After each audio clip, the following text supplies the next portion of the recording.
Box office దగ్గర Kollywood top hero దళపతి విజయ్ నటించిన కొత్త సినిమాలు టాక్ ఎలా ఉన్నా కూడా రికార్డు కలెక్షన్లతో సంచలనం సృష్టిస్తూ దూసుకుపోతూ ఉండగా, మరోపక్క Vijay old movies re release లలో కూడా సెన్సేషనల్ కలెక్షన్లను సొంతం చేసుకుంటూ దుమ్ము లేపుతూ ఉండటం విశేషం. లాస్ట్ ఇయర్ బాక్సాఫీస్ దగ్గర విజయ్ నటించిన ఒక్కడు రీమేక్ గిల్లీ ఎపిక్ కలెక్షన్లతో సౌత్ లో రీ రిలీజ్ అయిన మూవీస్ లో ఆల్ టైమ్ రికార్డు కలెక్షన్లతో ఊహకందని మార్జిన్ తో బిగ్గెస్ట్ రికార్డును నమోదు చేయగా, ఈ ఏడాది విజయ్ నటించిన 20 ఏళ్ల క్రితం మూవీ సచిన్ ని గ్రాండ్ గా రీ రిలీజ్ చేయగా సినిమా ఎక్సలెంట్ కలెక్షన్లను సొంతం చేసుకుంటూ దూసుకుపోతూ ఇప్పుడు సౌత్ రీ రిలీజ్ మూవీస్ లో సెకండ్ హైయెస్ట్ కలెక్షన్లను సొంతం చేసుకున్న సినిమాగా సంచలన రికార్డును నమోదు చేసింది. 6 రోజుల్లో ఓవరాల్ గా 2,20,000 వరకు టికెట్ సేల్స్ ను సొంతం చేసుకుని మాస్ ఊచకోత కోసిన ఈ సినిమా తమిళనాడులో మంచి కలెక్షన్లతో ఇప్పటికీ దూసుకుపోతూ ఉండటంతో డబుల్ డిజిట్ గ్రాస్ మార్క్ ను అందుకోవడం విశేషం.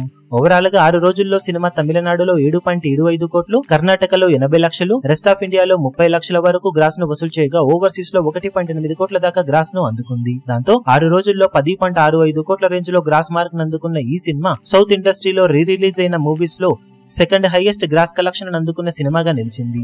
దాంతో పాటే విజయ్ పేరిటే టాప్ 2 సినిమాలు కూడా నిలవడం ఇప్పుడు బిగ్గెస్ట్ రికార్డ్ అని చెప్పవచ్చు సౌత్ లో. ఓవరాల్ గా ఇప్పటికీ మంచి కలెక్షన్లతోనే రన్ అవుతున్న ఈ సినిమా లాంగ్ రన్ లో మరిన్ని కలెక్షన్లను దక్కించుకునే అవకాశం ఉందని చెప్పాలి. ఇప్పుడు ఈ వీడియో మీకు నచ్చినట్లయితే లైక్ చేయండి, షేర్ చేయండి, ఛానల్ ను సబ్స్క్రైబ్ చేయడం మాత్రం మరవకండి. ఏ చిన్న అప్డేట్ ను మిస్ అవ్వకూడదు అనుకుంటే బెల్ ఐకాన్ ను ప్రెస్ చేయండి.